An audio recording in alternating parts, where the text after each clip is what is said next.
Come on, Chrissy. Knock it off. No. Let me go. Hey, leave her alone, man.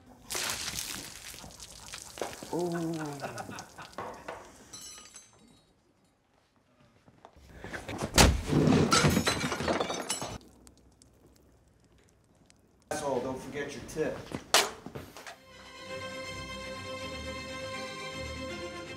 Bago pa nagsimula ang kasaysayan ng sangkatauhan, may isang mataas at maunlad na planeta na tinatawag na Krypton. Bagaman mukhang tao ang mga Kryptonian, sila ay mas higit na evolved, may taglay na pambihirang kaalaman sa agham at pisikal na lakas na hinubog ng matinding gravity at matinding init ng kanilang planeta. Sa isang bahagi ng Krypton, isang babae ang nanganganak ng batang lalaki. Ang kanyang asawang si Jor-El ay tumutulong sa panganganak. Sa mundong ito, ang mga sanggol ay hindi ipinapanganak sa natural na paraan. Sila ay ginagawang artipisyal at pinalalaki sa mga laboratorio. Ngunit ang sanggol na ito ay naiiba. Siya ang kauna-unahang natural na ipinanganak sa Krypton sa loob ng maraming henerasyon. Samantala, ang kanilang planetang Krypton ay nasa bingit ng paggunaw. Ang core ng planeta ay bumabagsak at maaari itong sumabog anumang sandali. Nang maunawaan ni Jor-El na malapit na ang katapusan, dali-dali siyang pumunta sa tagapamunong konseho ng Krypton upang pakiusapan silang ibigay ang Codex. Isang aparato na naglalaman ng genetic blueprint ng lahat ng Kryptonian na isinilang. Ngunit bago makasagot ang konseho, dumating si General Zod at pinaslang ang mga bantay.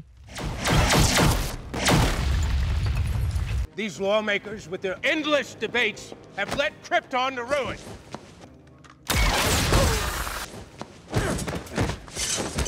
Hinimok ni Zod si Jor-El na sumama sa kanya upang mapanatili ang mataas na lahi ng mga Kryptonian, ngunit tumanggi si Jor-El.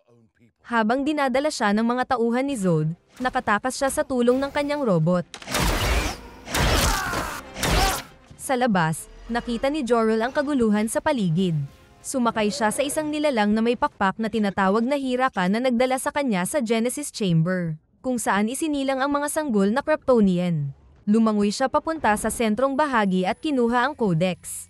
Dinala niya ito pabalik sa Citadel kung saan naghihintay si Lara kasama ang kanilang sanggol. Gamit ang teknolohiyang Kryptonian, pinagsama niya ang genetic data ng Codex direkta sa mga selula ng kanyang anak at iniwanan siya ng isang susi na may letrang S. Samantala, natukoy na ni Lara ang isang malayong planeta na tinatawag na Earth kung saan maaaring mabuhay ang kanilang anak. Pinangalanan nilang Kal-El ang kanilang anak ng may pagmamahal, at inilagay siya sa isang maliit na spacecraft. Habang inihahanda nila ang paglulunsad ay nag-alangan si Lara. Labis ang kanyang pighati dahil hindi na niya maririnig ang unang salita ng kanyang anak o masisilayan ang una nitong paghakbang. Pinatatag ni Jor-El ang kanyang loob, sinasabing nakatakdang maging dakila ang kanilang anak at gagawa siya ng mga kamanghamanghang bagay sa planetang Earth. Habang sinisimulan na nilang ilunsad ang spacecraft ay dumating si Zod na sinubukang pigilan sila at hininging ibalik ang Codex.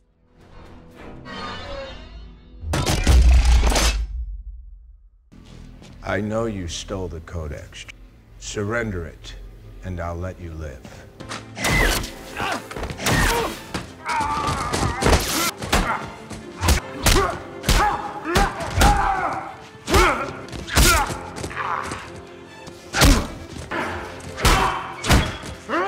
Natalo niya si Zod na nakiusap kay Lara na pigilan ang paglulunsad ng spacecraft, ngunit pinaalis pa rin niya ito.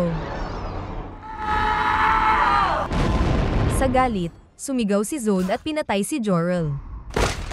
Ipinagutos niyang pabagsakin ang spacecraft na sinasakyan ni Kal-El, ngunit biglang inatake ang kanilang spaceship at sila ay nadakip ng otoridad. Pagkatapos, sina Zod at ang kanyang mga kasamahan ay nilitis dahil sa pagpatay at pagtataksil at hinatulan silang ipadala sa Phantom Zone. Habang dinadala siya, minura ni Zod ang konseho at nangako kay Lara na hahanapin niya ang kanyang anak upang bawiin ang Codex. Sila ay inilagay sa stasis at isinakay sa Black Zero, isang napakalaking sasakyang Kryptonian, na pagkatapos ay inilagay sa Phantom Zone. Bumalik si Lara sa kanilang tahanan, at habang sumasabog ang Krypton, nanalangin siya na sana ay makagawa si Kal-El ng mas mabuting mundo. Shouldn't you find refuge?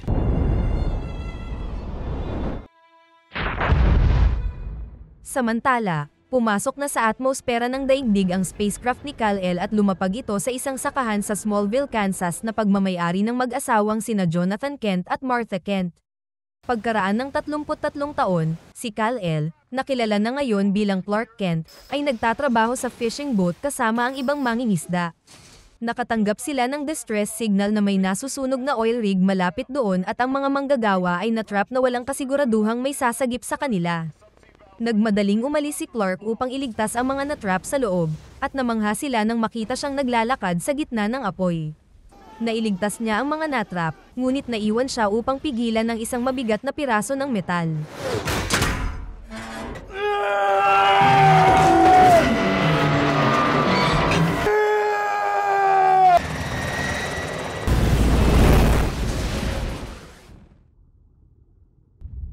Habang lumulubog siya sa tubig, bumalik ang mga alaala ng kanyang pagkabata. Isang batang Clark Kent ang nakaupo sa loob ng silid-aralan na litong-lito. Dahil sa kanyang matatalas na pandama ay naririnig niya ang bawat tunog at nakikita ang lahat sa paligid, isang bagay na lubos na nagpatakot sa kanya. Hindi niya ito makontrol at ang tensyong ito ay nagdulot ng kanyang pagkataranta at nagtago sa madilim na silid. Tinawagan ng kanyang inang si Martha Kent upang pakalmahin siya. How can I help you if you won't let me in? The world's too big, Mom. Then make it small. Balik sa kasalukuyan, matapos makaligtas sa insidente sa oil rig ay nagnakaw ng damit si Clark sa kalapit bahay. Habang naglalakad sa kalsada, napansin niya ang isang school bus na agad namang nagdala ng isa pang alaala. Ilang taon na ang nakalipas habang pauwi siya galing sa paaralan ay may isang bully na nagngangalang Pete Ross ang nangasar sa kanya nang biglang sumabog ang gulong ng bus na kanilang sinasakyan at nahulog sa ilog. Ginamit ni Clark ang kanyang pambihirang lakas upang itulak palabas ang bus at pigilan itong lumubog. At dito unang nasilayan ni Pete Ross at Lana lang ang kanyang kapangyarihan. Nang maglaon ikinwento ng ina ni Pete sa mag-asawang Kent ang ginawa ni Clark, ngunit itinanggi ni Jonathan na may kakaiba sa kanilang anak. Pagkatapos nito, binigyang diin ni Jonathan kay Clark ang kahalagahan ng pagtatago ng kanyang kapangyarihan, sinasabing natatakot ang mga tao sa mga bagay na hindi nila naiintindihan. Nang pinilit siya ni Clark na magsabi ng totoo tungkol sa kanyang sarili, ipinakita ni Jonathan ang spaceship kung saan nila siya natagpuan. Ipinakita rin ni Jonathan ang isang metal na bagay na natagpuan nila kasama niya. Ipinaliwanag ni Jonathan na minsan niyang dinala ang metal sa isang kilalang eksperto sa metalurhiya at sinabing wala ito sa periodic table at hindi ito nagmula sa Earth. Hinikayat siya ni Jonathan na alamin ang kanyang tunay na pinagmulan at kung bakit siya ipinadala sa Earth kasabay ng paninigurong siya pa rin ang kanyang anak. Binalaan niya rin si Clark na kung ipapakita niya agad ang kanyang kapangyarihan, maaaring tanggihan siya ng sangkatauhan. Ngunit tiniyak din niya na darating ang tamang panahon, kung kailan maipapakita ni Clark sa mundo kung sino talaga siya at magiging handa rin ang mga tao na tanggapin siya.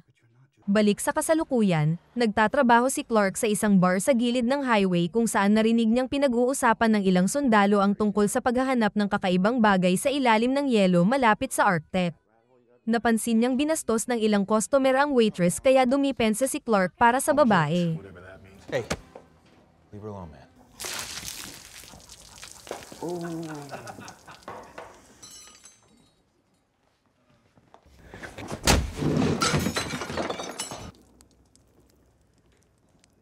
Don't forget your tip.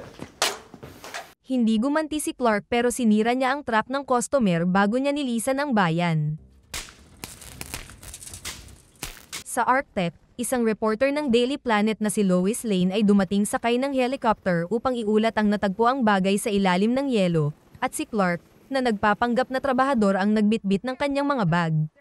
Pinamumunuan ng operasyon ni US Air Force Colonel Nathan Hardy kasama si Dr. Emil Hamilton. Ipinakita nila na ayon sa imaging, ang natagpuang object ay isang napakalaking bagay na halos 20,000 taon na ang tanda. Lalong umigting ang pagkasabik ni Lois Lane na malaman ang misteryong bagay na ito kaya sa gabi ay palihim siyang nagtungo sa naturang object. Sa kanyang paglalakad ay napansin niya ang isang misteryosong lalaking nakita niya, walang iba kundi si Clark. Samantala, ginamit ni Clark ang kanyang heat vision upang gumawa ng daan sa gitna ng napakalaking nagyayelong bundok. Habang lumalalim siya, natuklasan niya ang nakabaong spaceship. Sa loob nito ay lumitaw ang isang advanced AI machine. Ipinasok niya ang command key na nakasuot sa kanyang leeg na ibinigay sa kanya ni Jonathan noong siya'y bata pa. Nang ipasok na niya ito, nag-activate ang isang holographic image ni Jor-El at sinundan niya ito. Samantala, patuloy pa rin si Lois Lane sa pagsunod at palihim na sumakay sa spaceship. Ngunit inatake siya ng AI robot nang tangkain niya itong kunan ng larawan. Narinig ni Clark ang kanyang tinig at agad siyang tinulungan. Nagkaroon ng internal bleeding si Lois Lane, ngunit ginamot ito ni Clark gamit ang kanyang heat vision. Kinabukasan, iniwan ni Clark si Lois Lane sa ligtas na lugar sa Antarctica at umalis kasama ang spaceship. Pagbalik ni Lois Lane sa Metropolis, sumulat siya ng isang artikulo tungkol sa nakita niyang pambihirang bagay sa Arctic. Ngunit tumanggi si Perry White, ang kanyang editor, na ilathala ito dahil nag-aalala siya sa maaaring maging epekto ng kwento sa publiko. Kaya ibinigay na lang ni Lois Lane ang kwento kay Glenn Woodburn na siyang naglathala naman ito sa internet. Samantala, pinalipad ni Clark ang spaceship papunta sa isa pang liblib na lugar sa Arctic. Doon siya sinalubong ng isang holographic projection ni Jor-El na nagsabi kay Clark ng buong kwento ng kanyang pinagmulan at kanyang tunay na pangalan at kung bakit siya ipinadala sa Earth. Isinalaysay ni Jor-El na noong sinaunang panahon, ang Krypton ay isang maunlad na sibilisasyon na naghangad na palawakin ang kanilang impluwensya sa kalawakan bago pa man nagsimula ang sibilisasyon ng sangkatauhan. Ang scout ship na natagpuan ni Clark ay isa lamang sa daan-daang ipinadala sa kalawakan. Gayunpaman, huminto ang mga proyektong ito nang maitatag ang artipisyal na pag-aanak at maubos ang lahat ng likas na yaman ng Krypton, na dahil dito ay naging hindi matatag ang core ng Krypton at nagbunsod sa pagkawasak nito. Naniniwala sina Lara at Jor-El na ang artificial breeding at genetic engineering policies ng Krypton ang dahilan ng pagbagsak ng mga Kryptonian, dahil nagdulot ito sa pagkawala ng kakayahan ng mga Kryptonian na pumili ng sarili nilang landas. Kaya isinilang nila si Kal-El upang suwayin ang sistemang ito at ipadala siya sa Earth, hindi lamang upang makatakas sa katapusan ng Krypton kundi upang likhain ang sarili niyang kapalaran. Naniniwala si Jor-El na may potensyal ang sangkatauhan na maging kasing dakila ng Krypton sa rurok ng kaluwalhatian nito sa tulong ng gabay ni Kal-El. Pagkatapos, ibinigay niya kay Kal-El ang isang formal na Kryptonian suit na may simbolong S, at ang kahulugan nito ay pag-asa.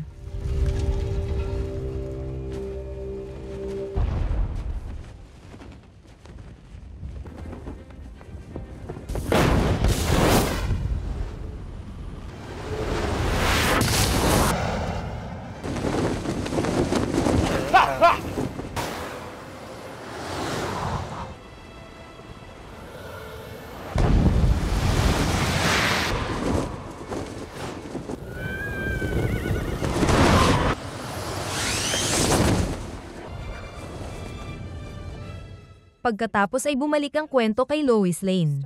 Determinado siyang alamin ang higit pa tungkol sa kanyang misteryosong tagapagligtas sa pamamagitan ng pakikipag-usap sa mga mangingisdang katrabaho ni Clark, sa dating kaklase nitong si Pete Ross hanggang sa makilala niya ang ina ni Clark na si Martha.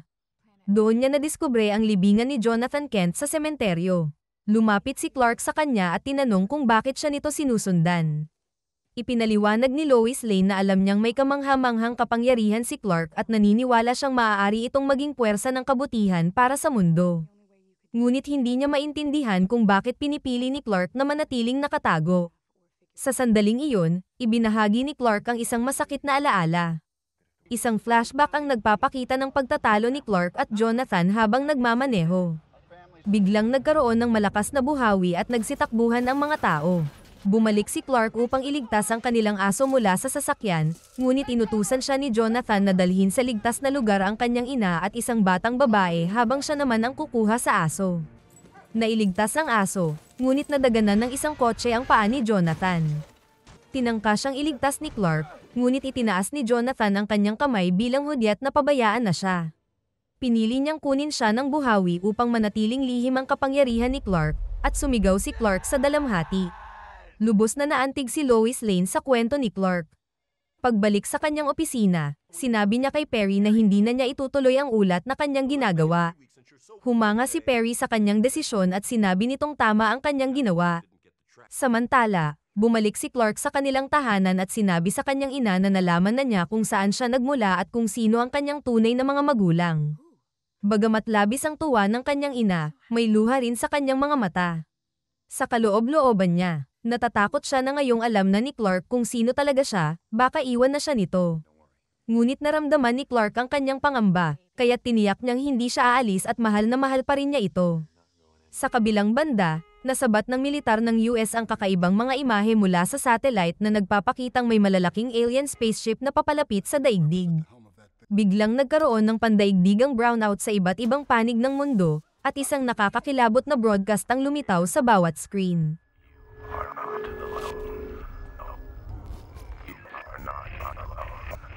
Ipinapakita sa video ang isang lalaki na inihayag ang sarili bilang si General Zod, at nagbigay ng babala sa mundo tungkol sa presensya ni Kal-El. Nagbigay siya ng ultimatum sa mga tao ng Earth na kung hindi sisuko si Kal-El sa loob ng 24 oras ay magdurusa ang sangkatauhan. Takot at kalituhan ang bumalot sa mga tao. Kumalat ang pagkataranta sa buong mundo habang lahat ay nagtatanong, sino si Kal-El? Kinabukasan, ang reporter na si Woodburn na siyang tanging pinagbahagian ni Lois Lane ng kanyang natuklasan tungkol sa mga alien ang nagbunyag ng impormasyon sa telebisyon. Isiniwalat niya ang koneksyon ni Lois Lane kay Kal-El, ang lalaking hinahanap ng mga alien. Tinawagan ni Perry si Lois Lane para kumpirmahin kung totoo ba ang mga pahayag ni Woodburn ngunit tumanggi siyang magsalita. Kasabay nito ay dumating ang mga FBI sa kanyang tirahan at inaresto siya bago pa siya makatakas. Habang nararamdaman ni Clark na wala sa kanyang kontrol ang sitwasyon, lumapit siya sa simbahan upang humingi ng gabay. Doon, nahirapan siyang labanan ng kanyang konsensya, hindi sigurado kung ang pagsuko ba niya ay makapagliligtas o tuluyang magdadala ng kapahamakan sa mundo. Ngunit pagkatapos ng ilang pagninilay, sa huli ay voluntaryong lumapit si Clark sa militar at pinahintulutang gapusin siya at interogahin. Sa silid ng interogasyon, kasama niya si Lois Lane na nagtanong tungkol sa simbolo sa kanyang dibdib. Ipinaliwanag ni Clark na ito ay nangangahulugang pag-asa sa kulturang Kryptonian. Habang natutuwa, iminungkahi ni Lois Lane na tawagin siyang Superman. Madali niyang pinagputol ang mga posas at kalmadong kinausap ang militar ukol sa kanilang mga pangamba. Ipinaliwanag niyang sa 33 taon niyang pananatili sa Earth, hindi pa siya kailanman nakasakit ng tao at wala silang dahilan upang katakutan siya. Di nagtagal, isang Kryptonian spaceship ang lumapag sa gitna ng disyerto at sinalubong sila ng sundalo ni Zod na si Faura. Hiniling niya na parehong isuko si Kal-El at Lois Lane. Bagaman nagtangka ang militar na makialam, kusang sumama si Lois Lane para wala ng gulo.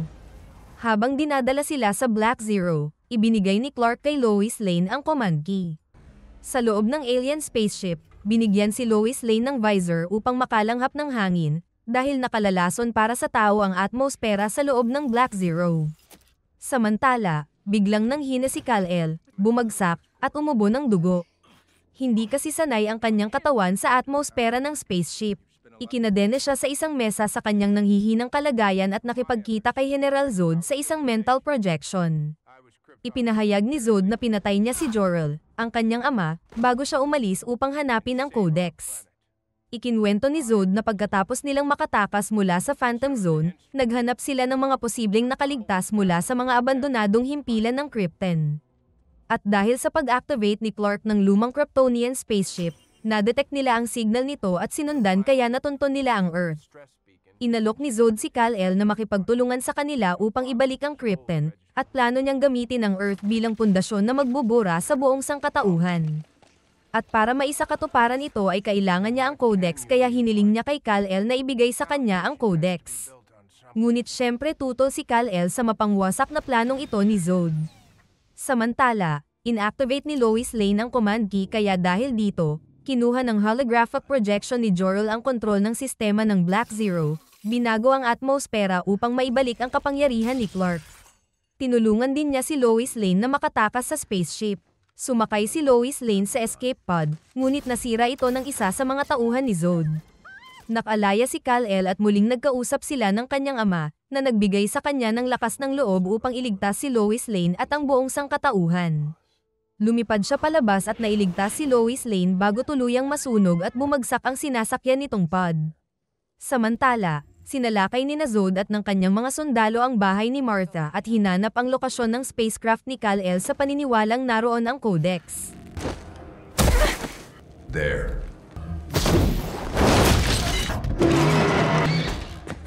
The Codex is not here. Where is the Codex?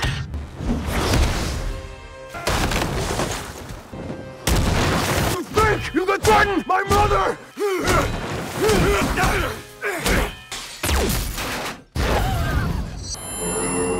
What have you done to me? Without your helmet, you're getting everything.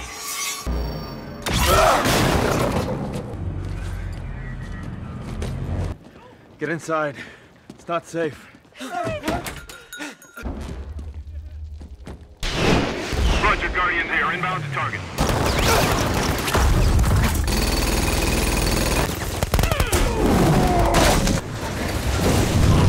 Yes, he's dead! Oh, shit.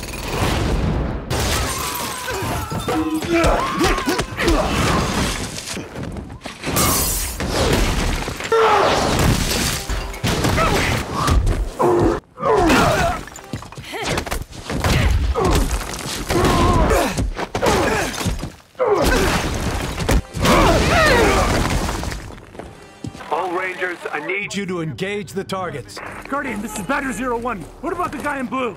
I said engage all targets.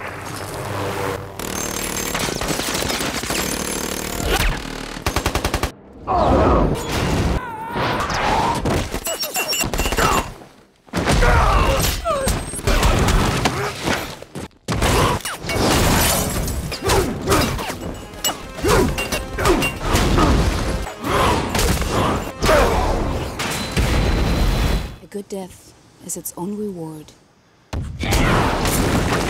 For every human you save, we will kill 1,000,000 more.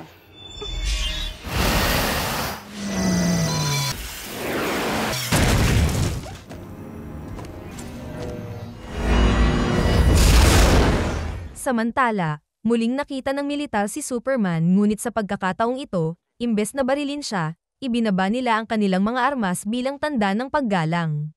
Sa sandaling ito napagtanto na ni Clark na sa wakas, tinanggap na siya ng mga tao sa Earth hindi bilang kaaway kundi bilang kakampi.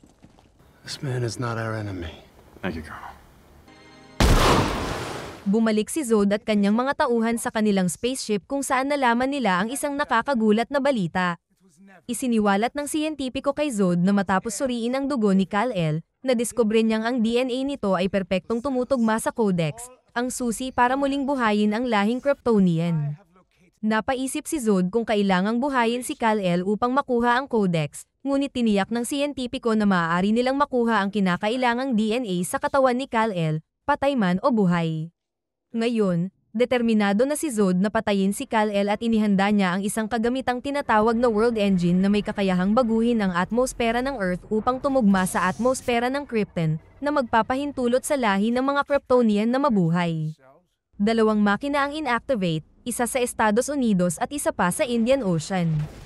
Nagsimulang magpakawala ng enerhiya ang mga makina na nagdulot ng mapaminsalang lindol, tumaas ang gravity ng Earth, at malawakang nagbago ang klima. We are now slave to the World Engine. Initiate.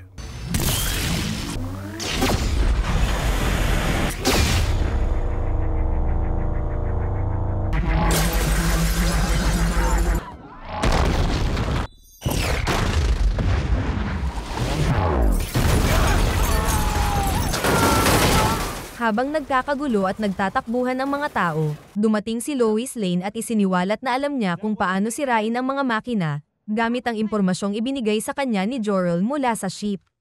Ang plano ay gamitin ang spacecraft ni Clark na nakatago sa kanilang sakahan. Kapag ito ay bumangga sa isa sa mga makina, lilikha ito ng isang singularity na magiging isang maliit na black hole na sisira sa mga aparato. Sumang-ayon ang militar sa plano at agad na naghanda ng isang C-17 fighter jet. Ikinarga ang spacecraft ni Clark rito habang si Clark naman ay nagtungo sa Indian Ocean upang sirain ang isa pang makina. Ginawa ni Clark ang buong makakaya, ngunit sadyang napakalakas ng gravitational pull mula sa World Engine. Samantala, sinubukang kausapin ni Jor-El sa pamamagitan ng kanyang kamalayan, si Zod at sinabing inuulit ni Zod ang parehong pagkakamali. Ngunit tumanggi si Zod na makinig. Ipinahayag niyang sisirain niya ang Earth, papatayin si Kal-El, at muling itatayo ang Krypton mula sa abo ng mga buto ng kanyang anak. Bilang huling paghihiganti, iniutos ni Zod sa AI na burahin ang kamalayan ni Jor-El. Bago ito tuluyang mawala, sinabi ni Jor-El na ang kanyang anak ang tatapos ng kanilang sinimulan. Habang nasa bingit ng pagbagsak ang lahat ay nabawi ni Superman ang kanyang lakas, muling tumayo, at sa lahat ng kanyang lakas ay sinira niya ang World Engine.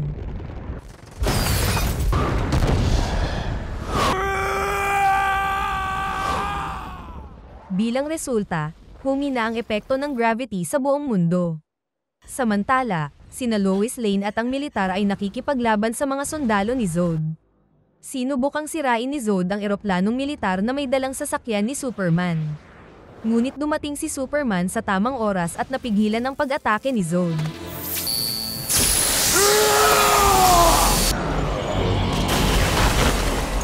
Miss Lane!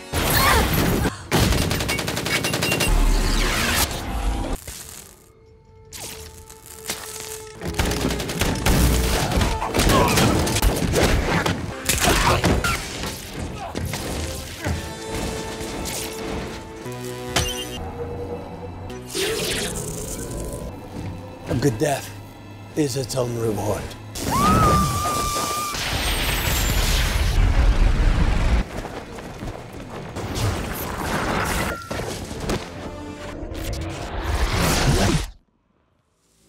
We could have built a new Krypton in this squalor, but you chose the humans over us. My soul, that is what you have taken from me.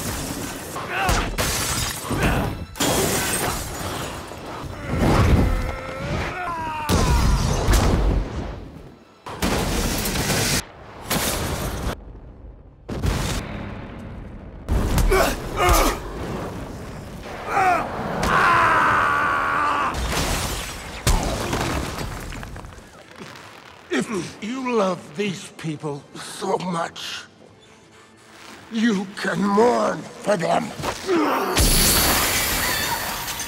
Don't do this!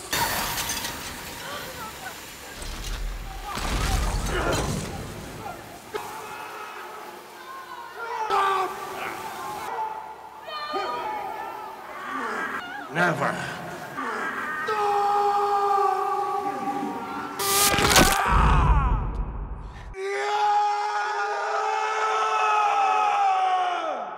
Sa matinding labanan, napilitang patayin ni Superman si Zod sa pamamagitan ng pagbali ng leeg nito, at ito ang kauna-unahang pagkakataon na ginamit niya ang kanyang kapangyarihan upang pumatay. Lubos itong nakaapekto sa kanya dahil hindi niya kailanman ginustong manakit, ngunit alam niyang kinakailangan ito upang protektahan ang sangkatauhan. Lumipat ang eksena at isang satellite ang bumagsak malapit sa command center ng militar. Dumating si Superman at sinabi sa mga sundalo na hindi na nila siya maaaring bantayan. Ipinahayag niya ang kagustuhang mamuhay ng malaya at hindi kontrolado ng pamahalaan.